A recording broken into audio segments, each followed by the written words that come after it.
Bien chers amis, bien chers jeunes amis, je voudrais vous présenter par cette vidéo notre consigne de cordée de ce mois de juillet, ainsi que la prochaine session qui aura lieu en notre foyer de Sens, du samedi 13 juillet au jeudi 15 juillet prochain.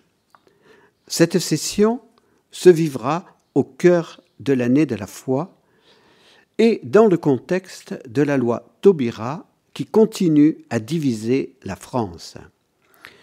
Nous avons modifié notre programme afin que nos enseignements, témoignages et échanges vous aident à mieux comprendre le mystère de Jésus et de son Église et aussi à prendre une part active au redressement de notre nation dont les racines sont chrétiennes.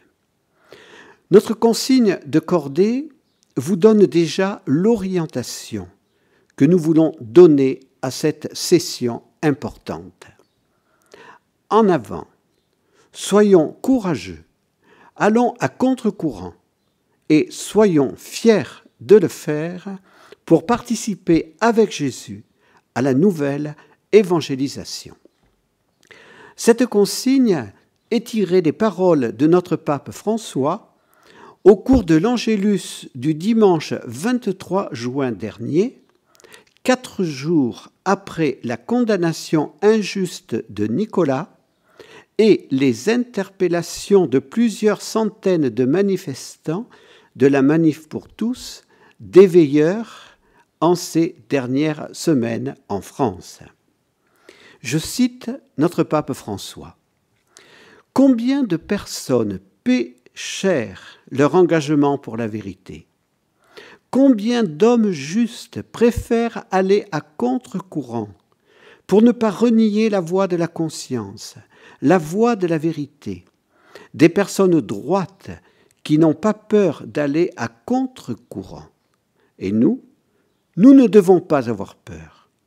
En s'adressant aux jeunes, notre pape François a ajouté « N'ayez pas peur d'aller à contre-courant.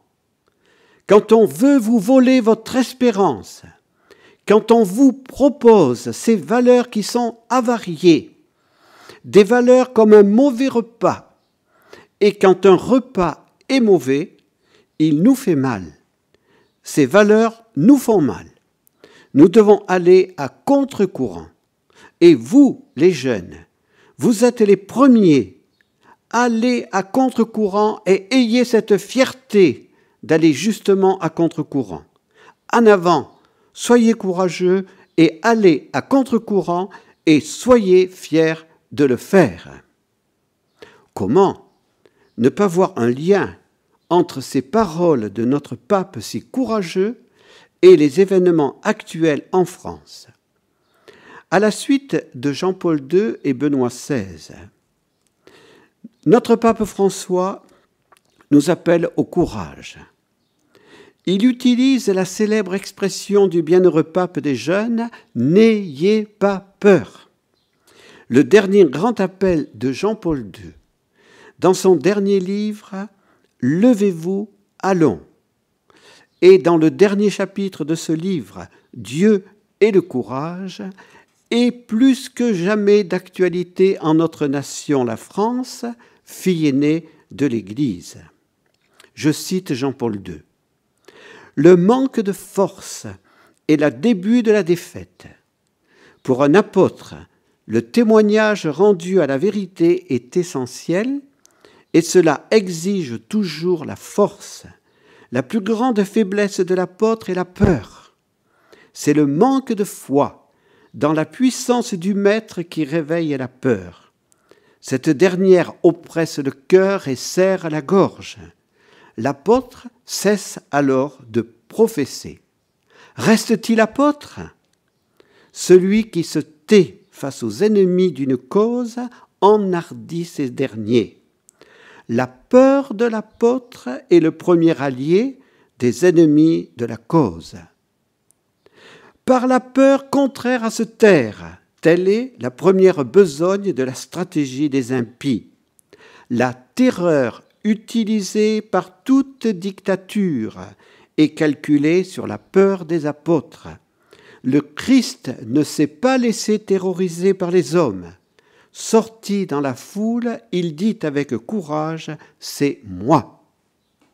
On ne peut vraiment pas tourner le dos à la vérité, disait Jean-Paul II, ni s'arrêter de l'annoncer, ni la cacher, même s'il s'agit d'une vérité difficile dont la révélation s'accompagne d'une grande souffrance. En cela, il n'y a pas d'espace pour des compromissions, ni pour un recours opportuniste à la diplomatie humaine. Il faut rendre témoignage à la vérité, même au prix de persécutions, jusqu'au prix du sang, comme le Christ lui-même l'a fait. Dans les épreuves, nous dit encore Jean-Paul II, nous pouvons nous sentir seuls, mais jamais ne nous abandonne la grâce divine, la grâce d'une foi victorieuse. C'est pourquoi nous pouvons fermement envisager de surmonter de manière victorieuse toute épreuve, même les plus difficiles. Chacun de vous aussi jeune trouve dans sa vie une dimension des devoirs qu'il doit assumer et accomplir, une cause juste pour laquelle on ne peut pas ne pas combattre, un devoir, une obligation à laquelle on ne peut pas se soustraire, qu'il n'est pas possible de déserter, en définitive un certain ordre de vérité et de valeurs qu'il faut maintenir et défendre en soi et autour de soi. Oui, le défendre pour soi et pour les autres. En 1991, dans l'encyclique Centesimus Annus, au numéro 23, Jean-Paul II avait évoqué la chute du bloc de l'Est. À peu près partout, écrivait-il, on est arrivé à faire tomber un tel bloc, un tel empire, par une lutte pacifique, qui a utilisé les seules armes de la vérité et de la justice. Alors que selon le marxisme, ce n'est qu'en poussant à l'extrême les contradictions sociales que l'on pouvait les résoudre dans un affrontement violent, les luttes qui ont amené l'écroulement du marxisme persistent avec ténacité à essayer toutes les voies de la négociation, du dialogue, du témoignage de la vérité, faisant appel à la conscience de l'adversaire et cherchant à réveiller en lui le sens commun de la dignité humaine. Apparemment, l'ordre européen issu de la Deuxième Guerre mondiale et consacré par les accords de Yalta ne pouvait pas être ébranlé, sinon par une autre guerre. Et pourtant, il s'est trouvé dépassé par l'action non violente d'hommes qui, alors qu'ils avaient toujours refusé de céder au pouvoir de la force, ont su trouver dans chaque cas la manière efficace de rendre témoignage à la vérité. Cela a désarmé l'adversaire, car la violence a toujours besoin de se légitimer par le mensonge, de se donner l'air, même si c'est faux, de défendre un droit ou de répondre à une menace d'autrui. Encore une fois, nous rendons grâce à Dieu, disait Jean-Paul II, qui a soutenu le cœur des hommes au temps de la difficile épreuve, et nous prions pour qu'un tel exemple serve en d'autres lieux et en d'autres circonstances. Puissent les hommes apprendre à lutter sans violence pour la justice, en renonçant à la lutte des classes dans les controverses internes et à la guerre dans les controverses internationales. Ce texte de Jean-Paul II est vraiment d'actualité en France. Notre pape François, dans cet Angélus du 23 juin dernier, en utilisant 7 fois l'expression « aller à contre-courant » donne, c'est évident, le même message que Jean-Paul II. Aller à contre-courant, ce n'est pas facile, mais rien n'est impossible avec la grâce de Dieu.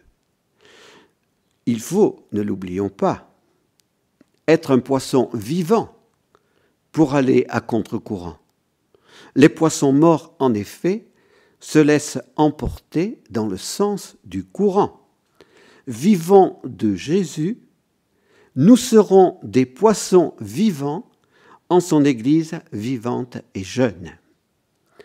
Notre session de sens nous permettra donc de renouveler notre foi en Jésus, vrai Dieu et vrai homme, pour être ces poissons vivants et aller à contre-courant. Elle nous permettra de mieux comprendre que notre pape François ne nous demande pas d'aller à contre-courant pour des motifs anticonformistes, mais pour des motifs de foi dans le Verbe incarné qui est la vérité en personne. Nous ne pouvons pas être complices par notre silence, alors qu'on veut voler l'espérance chrétienne en proposant des valeurs qui sont avariées, des valeurs qui sont comme un mauvais repas, nous dit le pape François. Et c'est pour cela qu'avec énergie, il ajoutait « Quand un repas est mauvais, il nous fait mal, ces valeurs nous font mal. » Alors, peut-on trouver le bon repas? Peut-on trouver les vraies valeurs? Oui, dans l'Église de Jésus. Le bon repas et les valeurs non négociables nous sont communiquées par la transmission de la parole divine et par le don des sacrements. Le samedi 13 juillet au soir et le dimanche 14 juillet dans l'après-midi, nous réfléchirons à sens sur ces valeurs non négociables afin de préparer le renouveau de la France dont la mission pour Jean-Paul II est d'être éducatrice des peuples du fait de son baptême, du fait de son alliance avec la sagesse éternelle. Notre foi en Jésus doit être une foi agissante, combative, missionnaire.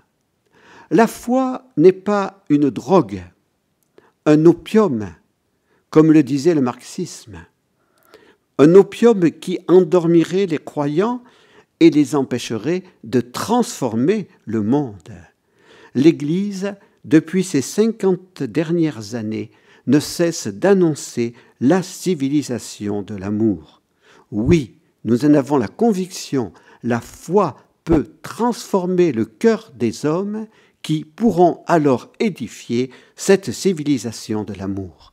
Mais une telle civilisation ne peut être édifiée que sur les fondements des valeurs non négociables dont le contenu est la loi naturelle qui est révélée dans les 10 commandements de Dieu. Alors, en avant, soyons courageux, allons à contre-courant et soyons fiers de le faire pour participer avec Jésus à la nouvelle évangélisation. Nous vous annonçons, nous vous attendons avec joie pour notre session de sens. Pour ce qui concerne la participation aux frais, chacun donne ce qu'il veut. Merci beaucoup et à bientôt à Sens pour cette session qui sera très importante.